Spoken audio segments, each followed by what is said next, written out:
kurma itu insya Allah tidak begitu berbahaya seperti kandungan gula pada yang lain, tidak sebahaya yang lain. Insya Allah baik, insya Allah, wallahu a'lam, tapi insya Allah baik kalau lihat dari penelitian. Ada pengakuan seorang ibu rumah tangga, beliau pembeli kurma dan pemakan kurma. Suaminya terkena gula. Ini beliau belum lama ceritanya, mungkin 2 minggu yang lalu, kena gula, dan beliau bilang biasanya suami saya meninggalkan semua gula-gula yang lain, jadi gula putih, gula jagung ya, tinggalkan gula. Jadi kata beliau, kalaupun suami saya makan yang bergula atau yang manis, itu adalah kurma. Beliau makannya kurma sukari biasanya.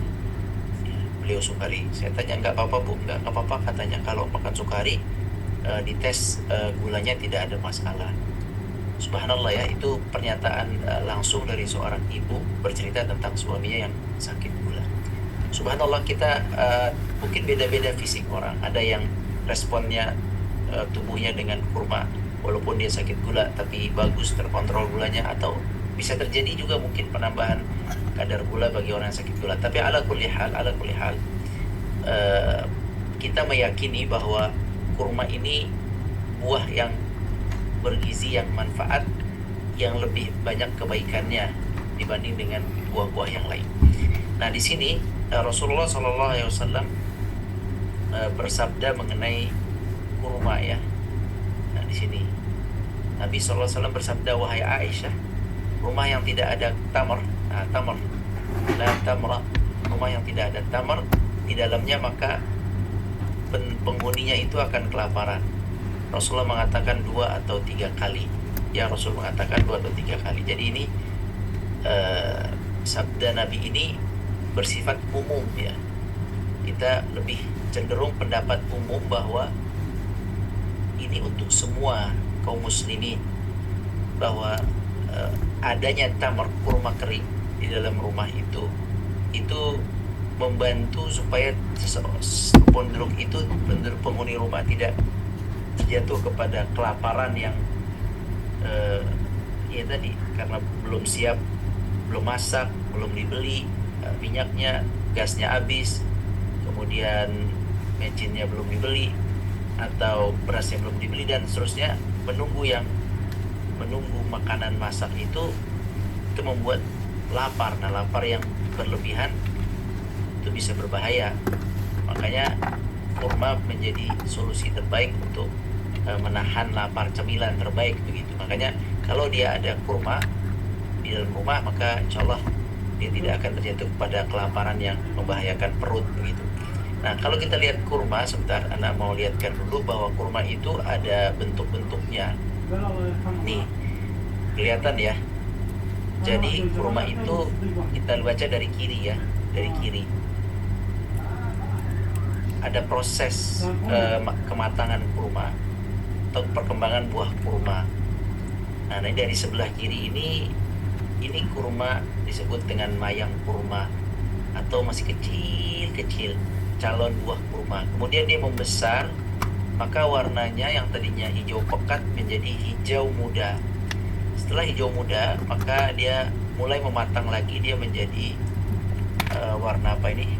Kuning ya. Jadi warna kuning. Nah, warna kuning ini yang kita sering lihat di kota Madinah kalau kita umroh bulan September Oktober ya.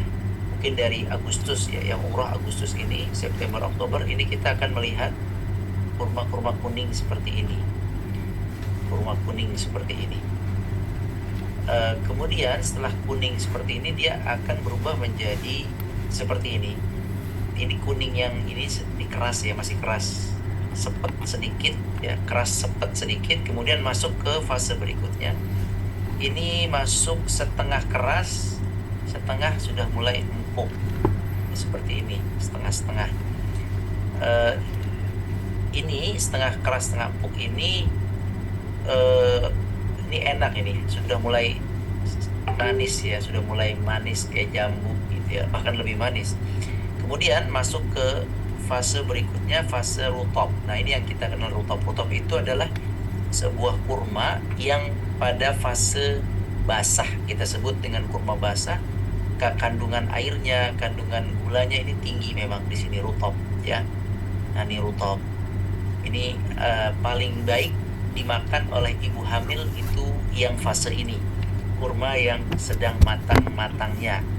Nah, kata Nabi, kata Allah Subhanahu wa taala, fakuli washrabi wa huzzi ilayki bi jiz'in nakhlati tusaqit 'alayki rutaban janiyya fakuli washrabi. Fakuli, wahai Maryam, kamu goyangkanlah pohon kurma itu, maka akan turun atau jatuh buah rutab, rutaban janiyya, rutab yaitu buah kurma yang matangnya pada posisi seperti ini. Ini lagi enak-enaknya ini ya, Masya Allah. Ini kalau dimasukin freezer, laziz jiddan ya, nikmat sekali. Masukin freezer, dimakan udah kayak es krim beku ya, beku-beku gitu. Dan ini hebatnya, kurma pada posisi rutop seperti ini, dimasukin freezer dia tidak membeku. Dia tidak seperti semangka. Kalau kita masukin semangka ke freezer, dia akan membeku dan kita keluarkan, kita tidak bisa makan semangka itu. Juga misalnya kita memasukkan pisang ke freezer, maka pisang itu akan membeku, tidak bisa dimakan, dia seperti es batu. Kemudian buah apa lagi yang pernah dimasukkan ke dalam freezer? Wallahu alam. Tapi yang Anda sering coba semangka, kemudian juga pisang. Itu kalau kita masukkan freezer kayak batu es, dia tidak bisa dimakan kalau dikeluarkan. Nah, sedangkan kurma rutop ini sudah sering Ana masukkan ke freezer ya. Ini berapa lama pun ya, mau 6 bulan, setahun di dalam freezer ya, ini nggak akan menjadi beku keras. Dia hanya kenyal, kental saja. Kenyal dia tidak akan membeku, sehingga kalau dikeluarin kita masih bisa menggigitnya. Ini wallahu alam ada unsur apa di sini di dalam kurma ini, Masya Allah ya. Jadi kurma rutop ini, kurma yang posisi ini memang harus dimasukin freezer. Kalau enggak dia cepat membusuk. Jadi harus masukin freezer. Nah, tapi hebatnya freezer tidak mampu membuat dia beku. Sama dengan madu asli. Madu asli, kalau kita beli madu asli, coba Bapak Ibu beli madu, masukkan ke dalam freezer. Kalau beku, maka madu itu tercampur air. Tapi kalau madu itu tidak beku, dia tetap masih bisa disendok, hanya mengental saja, masih bisa disendok, maka itu madu itu Masya Allah asli, madu bagus itu.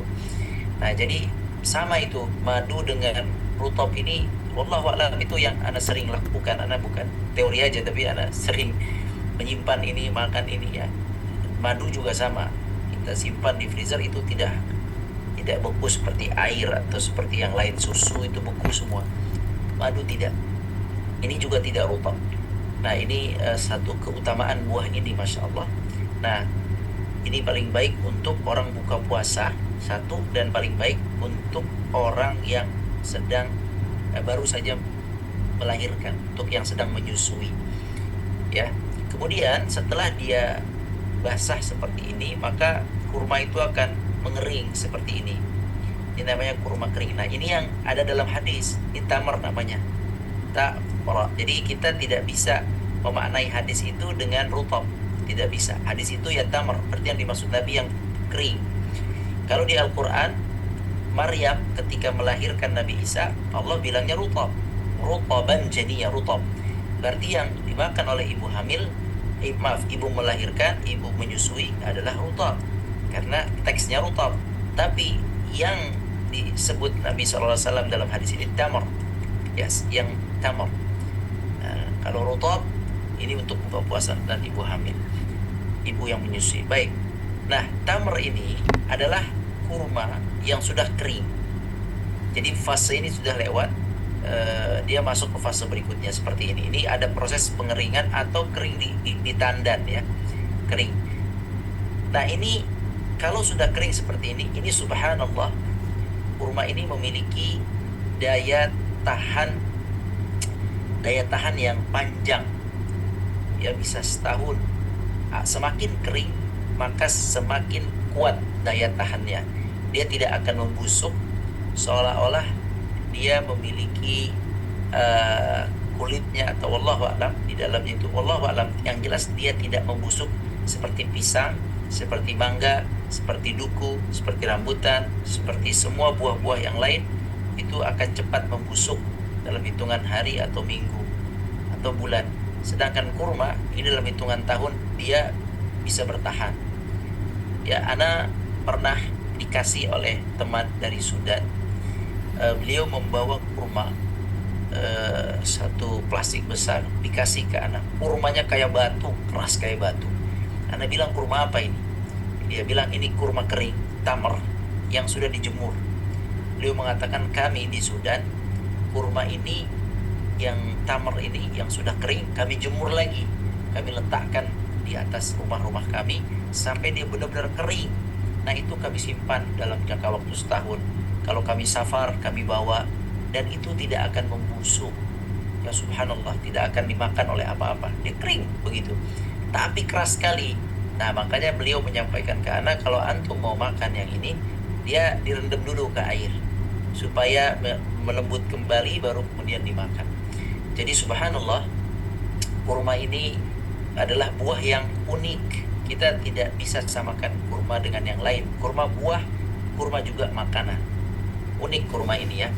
Kan kalau kita lihat di sini dari jenis kurma atau fase kurma ini fase kurma ini beda-beda manfaatnya ini. Dari yang hijau tua, hijau muda, terus kuning, ini untuk kesuburan. Kalau yang fase ini untuk kesuburan agar bisa kesuburan fertil ya, bagi yang ingin memiliki anak. Tapi qadarullah, semua takdir dari Allah. Tapi secara penelitian ini bagus untuk kesuburan, ada ditumbuk jadi bubuk atau dimakan langsung. Kalau yang ini dua ini bagusnya untuk tadi buka puasa dan ibu menyusui. Nah, yang ini, yang kering ini bagusnya untuk penahan lapar. Dibawa saat safar, ditaruh di rumah, tahan lama ini. Yang kering seperti ini. Namun memang qadarullah Bapak Ibu, anak perhatikan kurma yang masuk ke Indonesia itu yang sisa-sisaan, yang jelek-jelek. Ya, kalau kita beli kurma di Arab Saudi sana itu kualitas tinggi. Harga sama dengan yang di Indonesia, tapi beda kualitas. Di sana Masya Allah, kurmanya kualitasnya tinggi-tinggi, bagus-bagus sekali. Ya, jadi itu bedanya dengan kurma yang di Indonesia. Kecuali kurma premium. Kurma premium di Indonesia mahal. Ya, jadi ala kulli hal, inilah kurma. Setiap fase memiliki fungsi dan Masya Allah. Nah, baik Bapak Ibu sekalian rahmati Allah, kita kembali lagi bahwa kurma tadi yang kita bahas adalah tamar, karena hadisnya tamar. Ya, baitun la tamra fih ja'un ahlu. Baitun la tamra fih ja'un ahlu. Rumah yang tidak ada tamar. Jadi kalau tamar berarti yang kering, kurma kering. Baik, jadi harus nyimpan kurma kering untuk kesehatan, untuk menghindari lapar gitu ya. Kalau memungkinkan, kalau tidak juga tidak apa-apa Bapak Ibu. Mungkin sulit mencari kurma, apalagi di luar Ramadan begini, sulit dapat kurma yang bagus, susah. Ya sudah, gimana lagi. Nah gitu. Baik, nah ini sekarang kurma kering.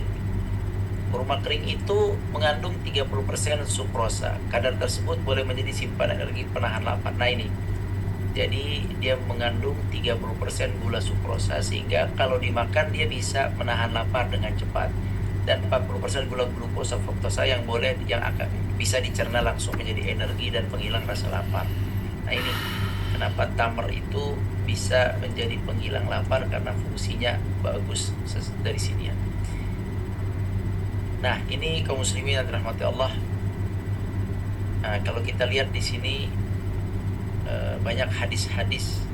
Nih, hadis tentang buka puasa nih, kita lihat sebentar ya. Karena Nabi SAW yuftiru qabla an yusalli ala rutab. Nih, rutab kalau ini. Nabi SAW berbuka puasa sebelum sholat dengan rutab.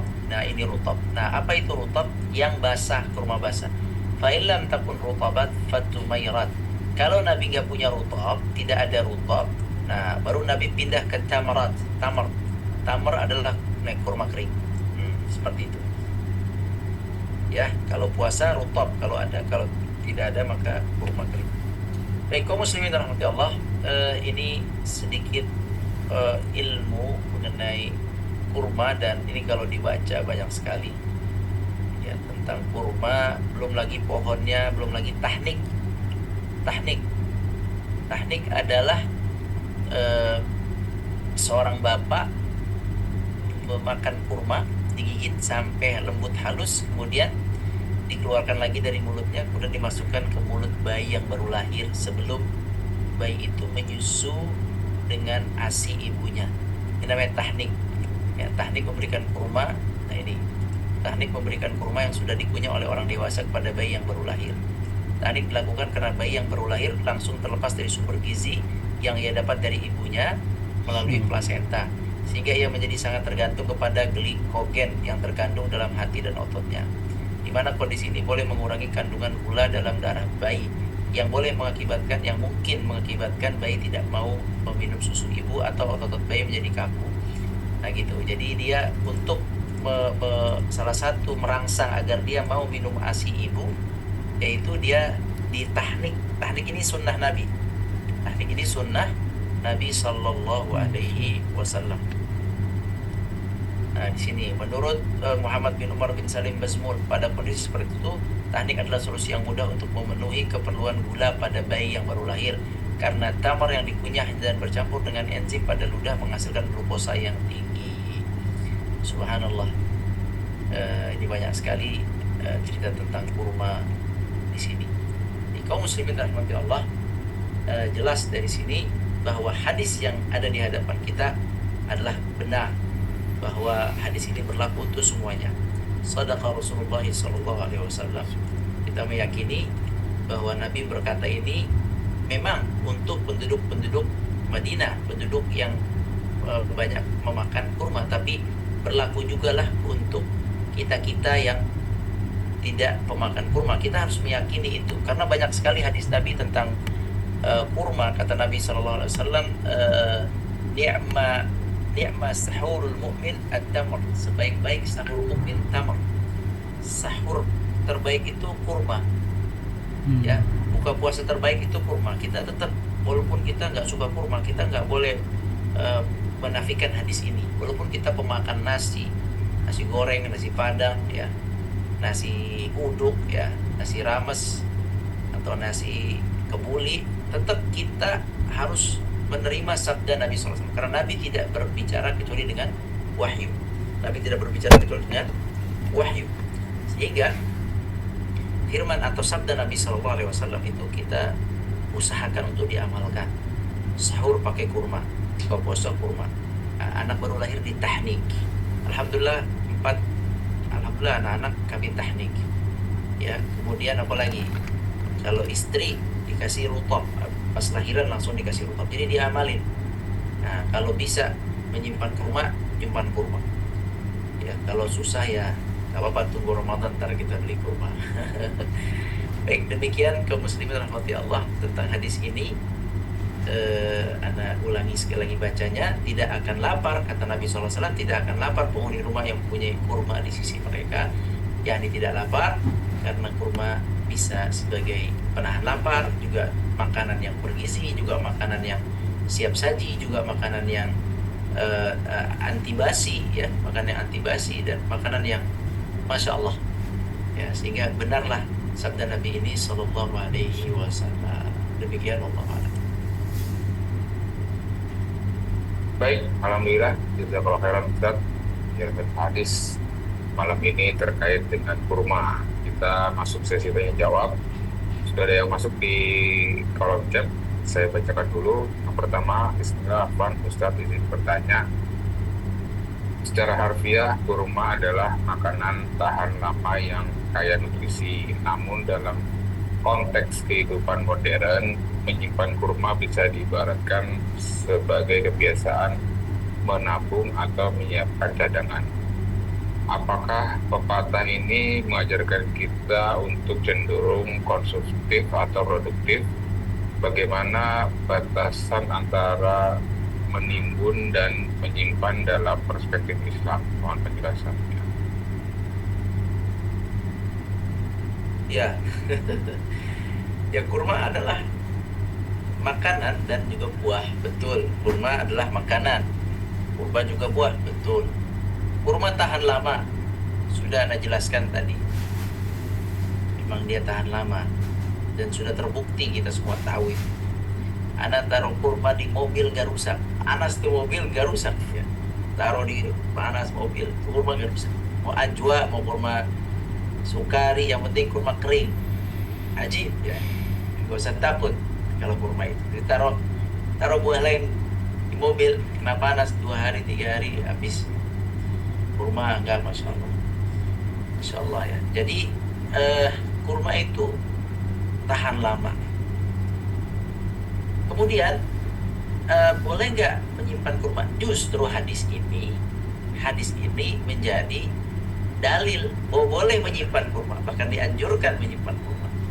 Ya kalau tadi yang Anda cerita teman Anda orang Sudan, dia menyimpan untuk setahun, boleh, nggak apa-apa. Yang penting menyimpan, bukan untuk menaikkan harga biar orang kehabisan stok beli di kita. Itu nggak boleh, itu dosa.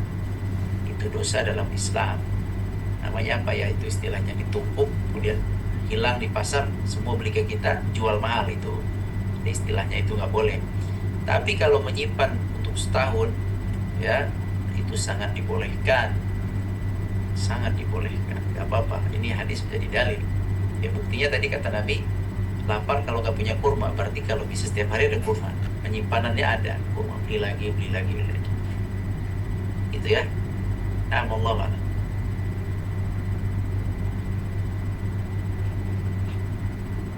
Baik, selanjutnya, Assalamualaikum Ustadz, mohon bertanya, kalau yang untuk anak bayi itu kurma apa, yang kering atau yang basah?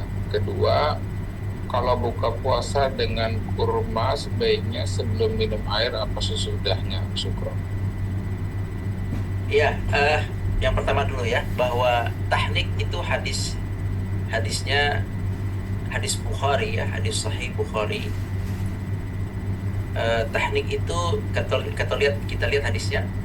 Ulida li ghulam, Abu Musa al-Ash'ari, beliau mengatakan, lahir anak saya. Fa'ataitu bihin Nabi sallallahu alaihi wasallam fasammahu Ibrahim. Saya bawa anak saya kepada Nabi dan dikasih nama Ibrahim. Fasammahu, dikasih nama Ibrahim. Terus fahannakahu bitamratin. Nah, ini tamrah. Berarti kurma apa nih? Kering apa basah? Hadisnya tamrah. Kering kan? Kering. Fahannakahu. Nabi yang makan kurma keringnya itu digigit sampai halus, sampai kurma itu mencampur dengan air liur kita. Di sini air liur Nabi. Ya. Kemudian wada'a lahu bil barakah. Kemudian didoakan bismillah, ininya apa? Pakai tangan diambil, didoakan nih. Sedikit aja kok, hanya seujung, apa ini namanya nih? Jari telunjuk aja, sedikit. Dia udah lembut gitu, kayak campuran air liur kita atau ludah kita, karena ludah itu bagus ya. Ludah itu berfungsi bagus untuk mencerna makanan di mulut ya. Nah, dia bercampur dengan ludah, kemudian jadi lembut seperti lebih lembut dari bubur lah. Nah, itu didoakan Nabi, kun wadafa'ahu ilayya, kemudian dikasih ke mana, ke beliau, ke anaknya itu ya, ke anaknya. Nah, jadi anaknya itu ditahnik, mesti tahnik baru selesai dikasihkan anak itu kepada Abu Musa. Nah, jadi tahnik menggunakan tamrah, bukan yang rutab. Nah, pertanyaan lagi, kurma keringnya kurma kering merek apa, San? Ya kan, sukari kah, ajwa kah, atau apa, Anda jadi lupa, apa Tunis kah, apa? Sebenarnya apa? Sebenarnya apa aja ya? Sebenarnya apa aja? Tamrah, yang penting kering. Apa aja? Tentu semakin kita bisa beli ajwa lebih bagus. Ajwa itu masya Allah, ajwa Madinah itu 7 hari 7 butir pagi dimakan itu dia akan bebas dari sihir dan racun. Cuman memang sedikit aja, sangat sedikit yang mengamalkan. Tapi itu sabda Nabi SAW, kita percaya itu. Sudah mulai terbukti satu demi satu ungkapan Nabi dan sesuai dengan penelitian ilmiah, ya, kebenarannya Sallallahu Alaihi Wasallam. Baik, ya, pertanyaan berikutnya tadi apa? Kalau buka puasa dengan kurma sebelum minum atau habis minum? Sebelum minum, kurma dulu, baru minum air putih, begitu caranya. Ada kok hadisnya begitu.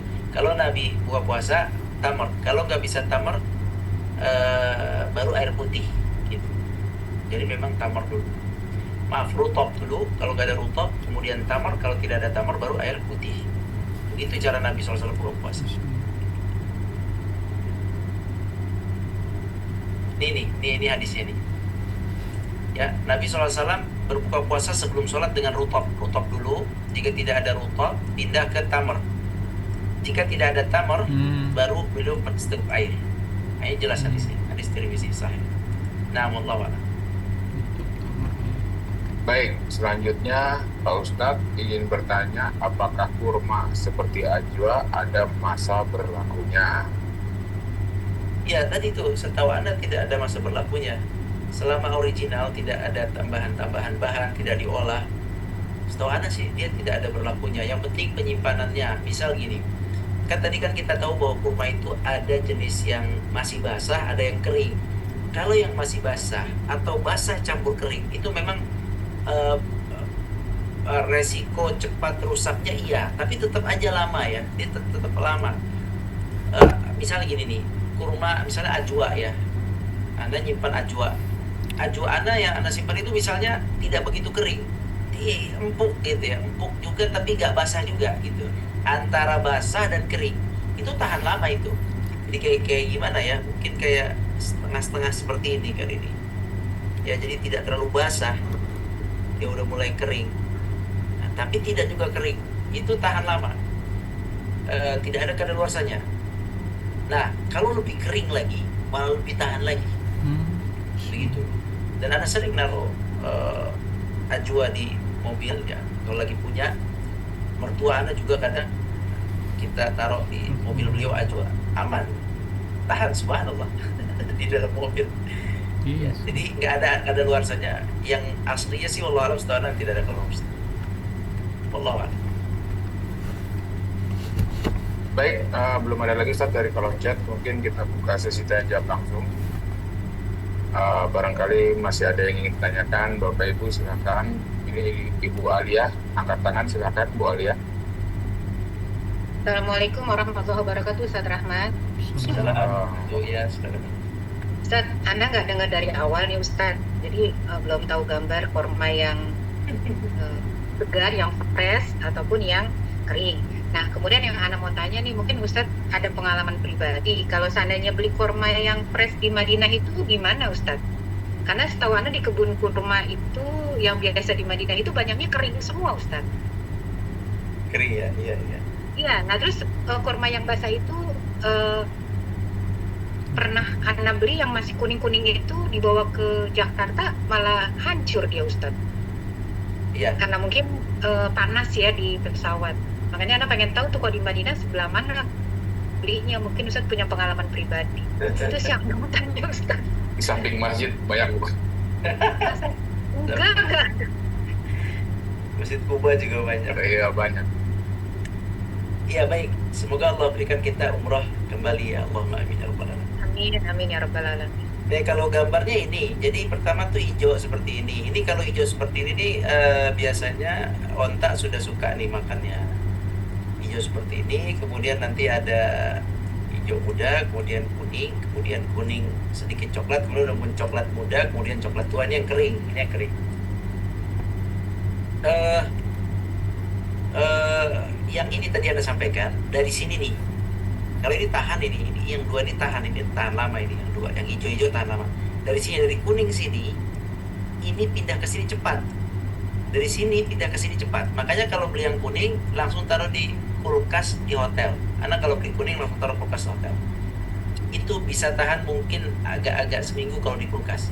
Tapi harus cakep kulkasnya, benar-benar dingin. Tapi kalau di luar, di tenteng masuk ke pesawat itu udah 2-3 hari udah langsung seperti ini, matang dan bahkan bisa busuk. Memang seperti itu, memang seperti itu. Jadi tidak ada jenis kurma yang begini nih tahan lama, nggak ada setahu Ana. Ya, bahkan kalaupun impor dari luar negeri, dari negara Arab, kurma-kurma ini, ya karena Ana juga ya lama lah berkecimpung dengan kurma ini. Itu ketika kita beli kepada importir itu Ana masuk ke ruang cold storage di Bekasi itu minus sekali ya, minus sekian, itu kurmanya di dalam freezer yang sangat dingin. Ketika di kapal juga, kapalnya kapal freezer. Jadi kalau kurma yang seperti ini nih, kuning ini, 3 ini emang harus freezer dia, penyimpanannya harus cepat. Kalau enggak ya dia nanti rusak. Makanya zaman dulu kalau yang kurma-kurma seperti ini cepat dimakan, jangan lama-lama dia. Petik makan. Nah, kalau yang ini yang tahan lama, gitu. Nah, Ana nggak punya pengalaman di mana belinya ya, tapi setahu Ana nih, pasar kurma yang di Madinah, setahu Ana itu kurmanya bagus-bagus, ya dibanding yang di Indonesia. Itu bagus-bagus, ajuannya bagus, kemudian ini bagus. Bagus itu, harganya dia sedang lah, normal, bagus lah gitu. Jadi memang sekarang banyak penyedia itu di Indonesia namanya oleh-oleh orang haji. Jadi nggak usah bawa kurma karena beli kurmanya di sini, atau oleh-oleh umroh, nggak usah beli kurma di sini. Itu beda. Kurma yang di Indonesia itu kebanyakannya itu kualitas rendah, kecuali yang dijual premium. Nah, itu pun mahal yang premium. Jadi kalau di sana mending beli karena bagus, lebih bagus dari sini. Mereka tidak mengeluarkan kecuali yang sisa-sisa. Yang bagus-bagus ada di dalam, di Mekah, di Madinah, di sana. Bagus-bagus beneran. Karena kalau sana puas makan kurma itu. Cakep-cakep soalnya kurmanya. Di sini udah agak-agak kotor, udah agak ada batu-batunya, makanya harus di sini agak sedikit seleksi kalau mau beli kurma. Nah, wallahu a'lam. Jazakallah khair Ustaz. Oh iya. Iya. Baik, selanjutnya ada pertanyaan dari kolom chat. Ustadz, apakah kurma ajwa bisa mengobati orang yang kena guna-guna atau sihir? Ya, itu sabda Nabi SAW. Ya, sihir itu bisa dihilangkan, Sar. Ini ada makalahnya ya. Mudah-mudahan. Nah, ini nih. Penangkal sihir. Ya, sebentar. Ajwa ya, harusnya ada di sini, ada nggak nih? Jadi ada kata Nabi SAW, barang siapa yang memakan ajwa 7 butir di pagi hari, maka ajwa itu akan dapat menangkal dari sihir. Dan itu sudah ada penelitiannya. Ajwa itu, dan ajwanya harus ajwa Madinah. Karena hadisnya ajwa Madinah itu, nggak bisa ajwa Qasim, harus ajwa Madinah. Dan hati-hati di Indonesia orang suka bilang ajwa Madinah bohong, padahal ajwa Al-Qasim bagus, Al-Qasim bagus, Al-Qasim di Saudi juga bagus, tapi yang ajwa yang kualitas tinggi ajwa Madinah. Terkadang orang suka nggak jujur jualan.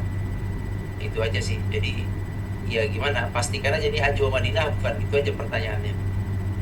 Kalau ajwa Madinah insya Allah itu yang dimaksud Nabi SAW, anti sihir. Itu sudah ada penelitiannya.